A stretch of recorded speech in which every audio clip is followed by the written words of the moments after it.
uma história que envolve uma herdeira bilionária, dona de uma das maiores empresas de varejo do Brasil, em coma há mais de 10 anos e uma disputa pela herança dela, que juro, vale só isso uma série na Netflix. Estou falando da história de Anita Harley, uma das mulheres mais ricas do Brasil e herdeira da Casas Pernambucanas, que eu acho que todo mundo aqui conhece, né? Mas antes de começar a entrar nessa história, deixa eu me apresentar primeiro. Meu nome é Mariana Quintas e aqui nesse canal a gente fala de fofoca, a gente conta histórias desse mundo da moda que, se depender dele, nunca serão esquecidas.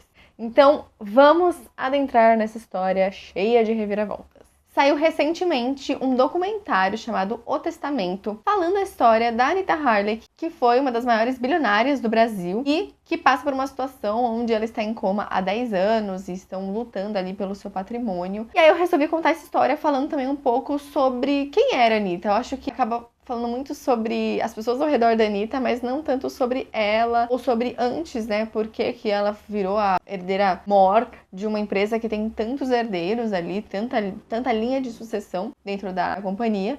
Por isso que eu quero explicar para vocês hoje a história desde o comecinho.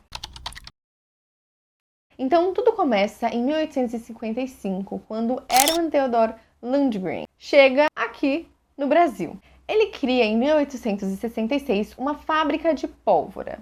Já em 1874, ele conhece Ana Elizabeth e tem 5 filhos com ela.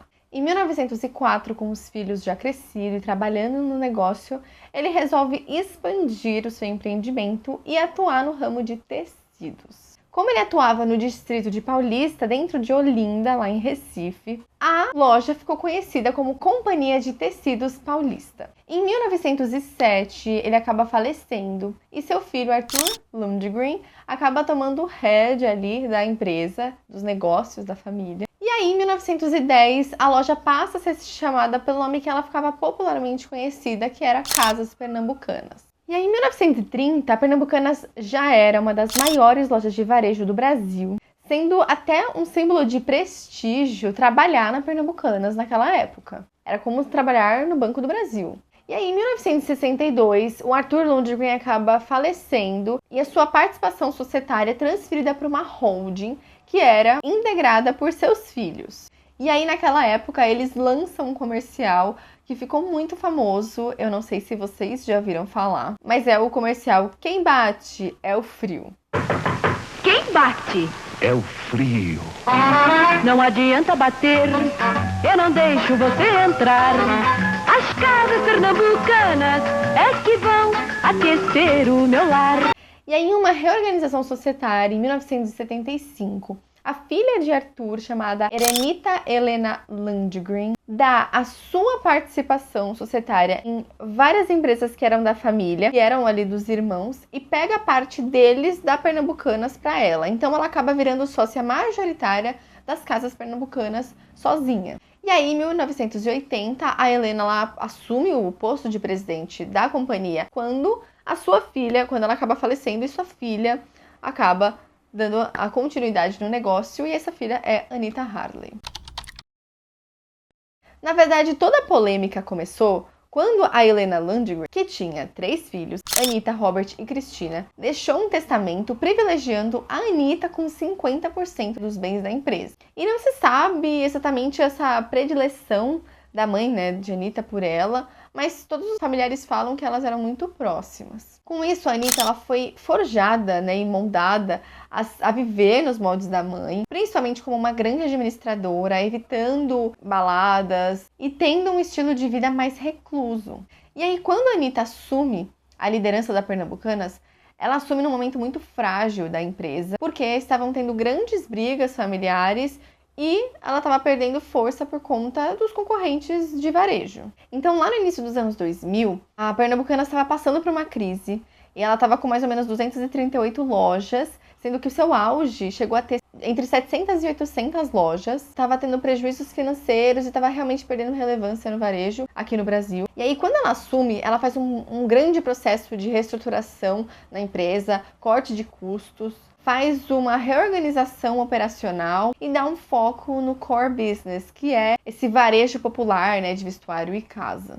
E aí o resultado foi que em 3 anos a empresa parou de dar prejuízo e chegou a lucrar cerca de US$ 1 bilhão. Ou seja, ela foi responsável pela empresa ter realmente crescido após um grande período crítico. E aí chamam a gestão, né, da Anitta de uma gestão turnaround, que é aquela gestão de reestruturação. Mas ela não foi uma líder de modernização ou de uma governança corporativa, até porque ela centralizava muito a forma como ela comandava a empresa. Não é à toa que tem relatos dizendo que ela chegava a dormir o dia inteiro e acordava de noite para trabalhar a madrugada inteira. Então, ela meio que decidia tudo sozinha. Todas as decisões dentro da empresa precisavam passar por ela. Então, realmente, ela foi essencial para o negócio, mas ela deixou um legado com uma estrutura societária muito frágil. E aí, é legal de se lembrar que na época de Anitta Harding, ali, mais ou menos em meados de 2007, teve aquela propaganda que, gente, não conheço uma pessoa, pelo menos da minha idade, ou até mais velhas, que não sabem o famoso "Cadê meu celular?"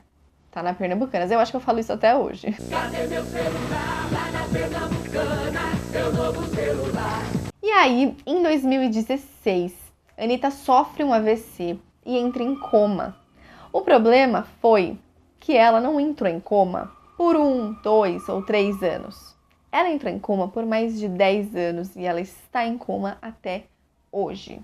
Então, ela está no que a gente chama de estado vegetativo mesmo. Ela vive por máquinas, mas ela não tem consciência, né? E aí, o que torna a decisão toda dessa questão da herança é que a Anitta não tem herdeiros legítimos. Ela não era casada, ela não tinha filhos e o seu patrimônio é estimado em cerca de 2 bilhões de reais. Com isso, todo mundo quer tirar uma casquinha do patrimônio de Anitta. E aí que entra as pessoas ao redor de Anitta. Esses personagens são Sônia Soares, mais conhecida como Suzuki, a Christine Rodrigues, o Daniel Silvestre e o Arthur. A Suzuki era como uma dama de companhia da Anitta. E aí, um ano após a internação da Anitta, ela entra na justiça alegando que ela era parceira da Anitta, tendo uma união estável com ela há mais de 36 anos. A justiça acaba reconhecendo elas como um casal, até porque elas moraram juntas. A Anitta ela chega a morar por 30 anos em um motel. Ela tinha um andar inteiro do hotel só para ela, um hotel 5 estrelas em São Paulo, chamado Hotel Cadouro. E por conta de reformas ali no hotel, não é à toa que o hotel hoje em dia ele já tem outra fachada, não é mais como ele era antigamente e não é mais 5 estrelas. Elas foram juntas, porque a Suzuki morou junto com a Anitta nesse hotel, e elas foram juntas para uma mansão que fica na Aclimação, que tem 96 quartos, 37 banheiros, 5 cozinhas e é avaliada em 50 milhões de reais. Já a Christine, nessa história, era como uma secretária de muita confiança de Anitta, que também estava com a Anitta para cima e para baixo. Não é à toa que é fácil encontrar muitas fotos delas juntas, inclusive fotos das 3 juntas. E aí que entra o plot twist, porque a Christine, ela chega na justiça e fala que, na verdade, quem era companheira de anos da Anitta era ela. E ela chega até a mostrar um documento na justiça que a Anitta escreveu em vida, digamos assim, em lucidez, falando que a pessoa que iria ficar responsável por uma curatela dela, caso alguma coisa acontecesse com ela, era justamente a Christine. Um documento aparentemente até registrado, assim, em cartório, mas que acabou depois sendo invalidado pela justiça. E aí, como a Suzuki foi realmente conhecida como a esposa companheira de Anitta, o filho da Suzuki, que era o Arthur, acabou sendo reconhecido como um filho socioafetivo de Anitta, sendo o principal herdeiro de Anitta. E aí é que surge o Daniel Silvestre em toda essa história, porque ele era advogado do Arthur e da Suzuki, e o Arthur nomeia ele como presidente da Pernambucanas. A família e amigos próximos de Anitta afirmam que essa relação entre as duas nunca existiu. Até porque a Suzuki foi casada durante 7 anos com um homem chamado Vicente, que é inclusive o pai biológico do Arthur. Ela diz, a Suzuki, que foi em um momento em que as duas meio que se desentenderam, depois elas se reconciliaram, mas que eles preferiram ficar juntos porque o Vicente era italiano E era mais fácil, já que elas viajavam toda hora, de conseguir entrar nos países ali, de conseguir o visto. Essa era a história. E aí, ela justamente afirma que a Anitta queria ter um filho e que ela aproveitou, né, a situação para ter um filho do Vicente, mas para meio que ser filho delas, né? Então que ela coloca várias fotos deles juntos, tipo, dela, da Anitta e do Arthur, juntos desde criança ali no inquérito que ela dá pra justiça para comprovar que elas tinham uma relação. A Christine, por sua vez, contesta essa versão, afirmando que a Anitta era somente muito generosa, que ela dava muitos bens e pagava os estudos de vários funcionários e que ela tratava bem o Arthur, assim como ela trataria bem qualquer criança. E aí, após alguns anos, é visto que nesse inquérito que a Suzuki fez para comprovar essa relação das duas, nas fotos que ela colocou como se fossem os três juntos, muitas fotos não era nem o Arthur que estava ali. Então, como é que a mãe não vai saber quem é o próprio filho? Então, nas próprias fotos, ela colocou filhos de amigas da Anitta, alegando que era o Arthur e que elas cuidavam ali do filho juntas. Quando o Arthur nomeia o Daniel Silvestre como presidente da empresa, que era o cargo de maior importância, porque era justamente o cargo da Anitta, ele alega que o Daniel não sabia como gerir a empresa e que alguns valores estavam sendo omitidos do caixa. E aí um adendo é que lembra quando eu falei que a mãe tinha dado tudo lá pra Anitta e que ela tinha outros filhos, principalmente o tal do Robert, eles acabaram, não que eles não tinham nenhuma participação, mas eles não tinham poder de decisão nenhum dentro da empresa, era tipo assim, uma porcentagem talvez minúscula ali do patrimônio. Isso acabou gerando uma briga muito grande entre a Anitta e esse Robert. Então que eles brigaram, tipo assim, praticamente a vida inteira.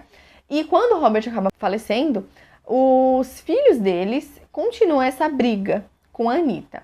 Então a Suzuki, ela chama esses sobrinhos da Anitta de inimigos. Falam que eles eram inimigos da Anitta, que afirma que a Anitta não gostava deles. E aí, o Arthur, quando ele vê que o Daniel tava, né, fazendo caca na empresa da Pernambucanas, ele tem uma reunião com esses primos, faz uma repartição de quem iria ter participação ali na empresa com esses primos, dando a eles participação.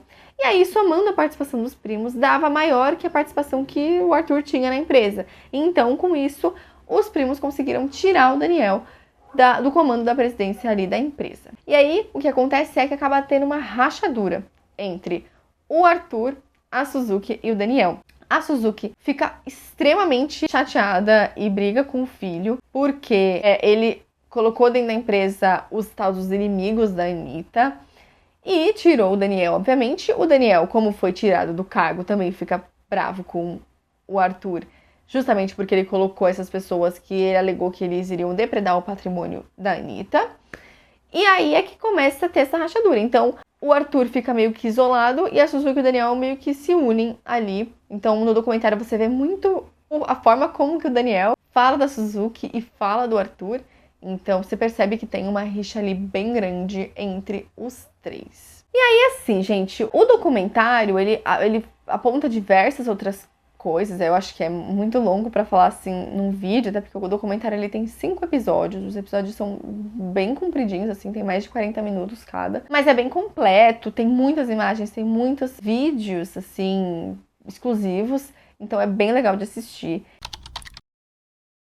E o desfecho dessa história é que justamente dá pra perceber, pelo fato dela ter um patrimônio tão gigante, todo mundo quer ter uma participação naquilo. E eu acho que o fato da Anitta ter deixado ali a casa pra Suzuki, que é uma casa que é avaliada em 50 milhões, mas pra quem tem 2 bilhões, convenhamos que acaba sendo um valor irrisório, porque não faz nem cosquinha em 2 bilhões, não é muita coisa, né, gente? Se você fosse esposa, você não ia ganhar só uma casa, você iria ganhar metade, talvez tudo, do patrimônio, não é verdade? Então, essas são algumas lacunas que tem nessa história. E no documentário, os amigos e os familiares falam muito que a Suzuki, ela não queria ser parceira da Anitta. Ela queria ser a Anitta. Até porque tem um episódio muito bizarro que a Suzuki, né, ali quando o Daniel faz parte da presidência, ela faz uma reunião com os funcionários ali numa loja específica lá da Pernambucanas e ela está visivelmente, parece que ela tá fantasiada de Anitta.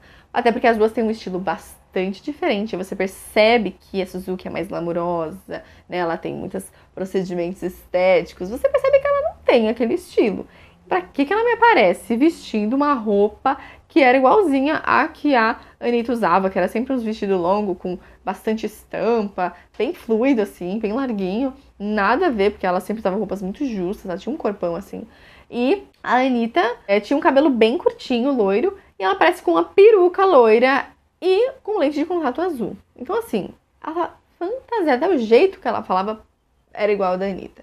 Bom, hoje em dia, Pernambucanas, ela tem uma presidência fora do âmbito familiar, né? Um grupo de acionistas, CEO ali, que não tem nada a ver com a família. E eu acho que essa briga vai continuar ainda por muito tempo. Ainda tem muitos desfechos que precisam de conclusão. E aí, pra a cereja do bolo, é que o documentário termina com uma moça alegando ser ou filha ou irmã da Anitta.